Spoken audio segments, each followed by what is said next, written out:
ఏపీలో కూటమి అధికారంలోకి వచ్చి ఏడాది అవుతోంది. ఈ నెల 12 నాటికి ఏడాది పాలన పూర్తి కానుంది. గత ఏడాది అదే రోజు ఈ రాష్ట్రానికి ముఖ్యమంత్రిగా చంద్రబాబు, మరో 24 మంది మంత్రులు ప్రమాణ స్వీకారం చేశారు. పాలనా బాధ్యతలు తీసుకున్నారు.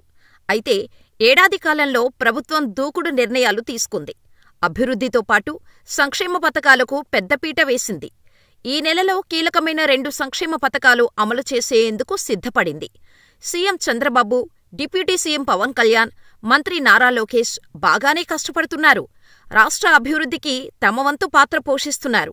అయితే వారి విషయంలో ప్రజల నుంచి సానుకూలత వస్తోంది. కానీ ఎమ్మెల్యేల పనితీరుపై మాత్రం వ్యతిరేకత పెరుగుతోంది. ఈ విషయాన్ని పలు సర్వే సంస్థలు చెబుతున్నాయి. కూటమి ఎమ్మెల్యేలపై క్రమేపీ వ్యతిరేకత పెరుగుతోందని హెచ్చరిస్తున్నాయి. వైసీపీ హయాంలో కూటమికి అనుకూలంగా ఫలితాలు ఇచ్చిన రైస్ సర్వే సంస్థ ఇప్పుడు కూటమికి వ్యతిరేక పవనాలు వీస్తున్నాయని సర్వే వివరాలు వెల్లడించటం విశేషం. సదరు సర్వే ప్రతినిధి ప్రవీణ్ పుల్లట ప్రాంతాల వారీగా ఎమ్మెల్యేల పనితీరుపై సర్వేలు ఇస్తున్నారు. తాజాగా ఉత్తరాంధ్రకు సంబంధించి సర్వే వివరాలను వెల్లడించారు. ఉత్తరాంధ్రలో 34 అసెంబ్లీ స్థానాలు ఉన్నాయి. ఉమ్మడి శ్రీకాకుళం జిల్లాలో 10 అసెంబ్లీ స్థానాలు, ఉమ్మడి విజయనగరంలో 9, ఉమ్మడి విశాఖ జిల్లాలో 15 అసెంబ్లీ స్థానాలు ఉన్నాయి.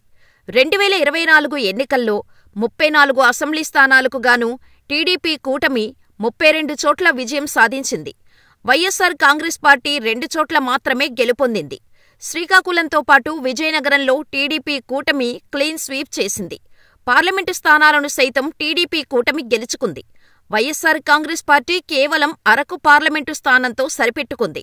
అయితే ఇప్పుడు ఉత్తరాంధ్రలో టీడీపీ కూటమి ఎమ్మెల్యేలపై ప్రజల్లో ఒక రకమైన అసంతృప్తి నెలకొని ఉందని రైస్ సర్వే ఫలితాలు చెబుతున్నాయి. సగానికి పైగా ఎమ్మెల్యేలు వ్యతిరేకత ఎదుర్కొంటున్నారని ప్రవీణ్ పుల్లట సోషల్ మీడియాలో ట్వీట్ చేశారు.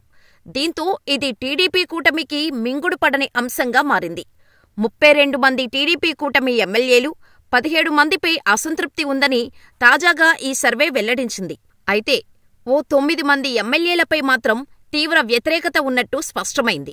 ఏడాది పాలన సందర్భంగా ప్రవీణ్ పుల్లట ఈ సర్వే ఫలితాలను వెల్లడించారు. 4 ప్రాంతాల నుంచి వ్యతిరేకత ఎదుర్కొంటున్న మొత్తం ఎమ్మెల్యేల జాబితా మీకోసం అంటూ ఆయన హింటిచ్చారు. త్వరలో మిగిలిన 3 ప్రాంతాల లెక్కలను విడుదల చేసేందుకు తమ రైస్ సంస్థ సిద్ధంగా ఉన్నట్టు తెలిపారు. దీంతో టీడీపీ కూటమి శ్రేణుల్లో ఒక రకమైన ఆందోళన కనిపిస్తోంది. గతంలో ఇదే సంస్థ కూటమికి అనుకూల ఫలితాలు ఇచ్చిన విషయాన్ని గుర్తు చేస్తున్నారు. అయితే ఇటీవల వరుసగా వస్తున్న సర్వేలు చూస్తే ఎమ్మెల్యేలపై వ్యతిరేకత ఉంటోంది. కానీ అదే సమయంలో ప్రభుత్వంపై కొంత సానుకూలత కనిపిస్తోంది.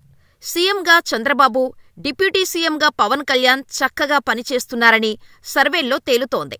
అయితే ప్రభుత్వ నిఘా వర్గాలు అంతర్గత సర్వేలతోనే సీఎం చంద్రబాబుతో పాటు డిప్యూటీ సీఎం పవన్ కళ్యాణ్ తమ పార్టీ ఎమ్మెల్యేలకు గట్టి హెచ్చరికలే పంపుతున్నారు. పనితీరు మార్చుకోవాలని సూచిస్తున్నారు. ఇటీవల సీఎం చంద్రబాబు గట్టిగానే మాట్లాడారు. మొత్తానికైతే ఈ సర్వే ఫలితాలు కూటమికి మింగుడు పడటం లేదు. మరోపక్క వీలైనంత వరకు సర్ది చెప్పటం, తీరు మార్చుకోకున్నా బుజ్జగించటం, చర్యల కత్తికి పదును పెట్టేందుకు మొఖమాటానికి గురయ్యే చంద్రబాబు తీరును పలువురు తప్పుపడుతుంటారు. అయితే తన పాత అలవాట్లను మార్చుకున్నట్టుగా ఆయన తన తాజా తీరుతో స్పష్టం చేశారు. ప్రభుత్వానికి, పార్టీకి నష్టం వాటిల్లేలా వ్యవహరించే సొంత పార్టీ ఎమ్మెల్యేలకు ఆయన మాస్ వార్నింగ్ ఇచ్చేశారు. వన్ టైం ఎమ్మెల్యేలుగా మిగిలిపోతామనుకుంటే మీ ఇష్టం, అలాంటి వారిని వదులుకోవటానికి నేను సిద్ధమంటూ స్పష్టం చేశారు. అందరి ఎమ్మెల్యేల పనితీరు మీద తనకు సమాచారం ఉందని, ప్రతి ఒక్క ఎమ్మెల్యేతోనూ తాను ముఖాముఖి కార్యక్రమాన్ని నిర్వహిస్తానని చెప్పిన చంద్రబాబు తాజాగా పార్టీకి చెందిన మంత్రులు, ఎంపీలు, ఎమ్మెల్యేలతో టెలికాన్ఫరెన్స్ను నిర్వహించారు.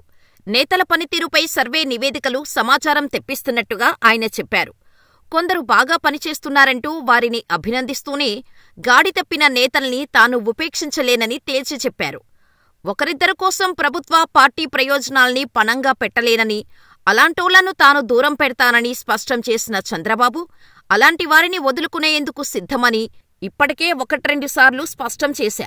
త్వరలో ప్రతి ఎమ్మెల్యేతో ముఖాముఖి భేటీలు నిర్వహిస్తా. వారి పనితీరుకు సంబంధించిన నివేదికల్ని వ్యక్తిగతంగా అందజేస్తా. పనిచేయని వారి విషయంలో 1995 నాటి విధానాన్ని అమలు చేస్తా అని స్పష్టం చేశారు. తొలిసారి ఎమ్మెల్యేగా గెలిచిన వారు మరింత బాధ్యతగా పనిచేయాలని చెప్పిన చంద్రబాబు ప్రజలకు, కార్యకర్తలకు అందుబాటులో ఉండాలన్నారు. అతి విశ్వాసంతో వ్యవహరిస్తే వారికే ఎక్కువ నష్టం కలుగుతుందన్న చంద్రబాబు, మీరు వన్ టైం ఎమ్మెల్యేలుగా మిగిలిపోకూడదన్నది నా ఆలోచన. అధికారంలో ఉన్నప్పుడు ప్రజలు మనల్ని గమనిస్తుంటారు. ప్రజలు మనతో ఉండేలా చూసుకోవాలి. వారిలో నమ్మకాన్ని కలిగించాలి. మంచి చేస్తే మరిన్ని అవకాశాలు కల్పిస్తా. తప్పు చేస్తే దూరం పెడతా.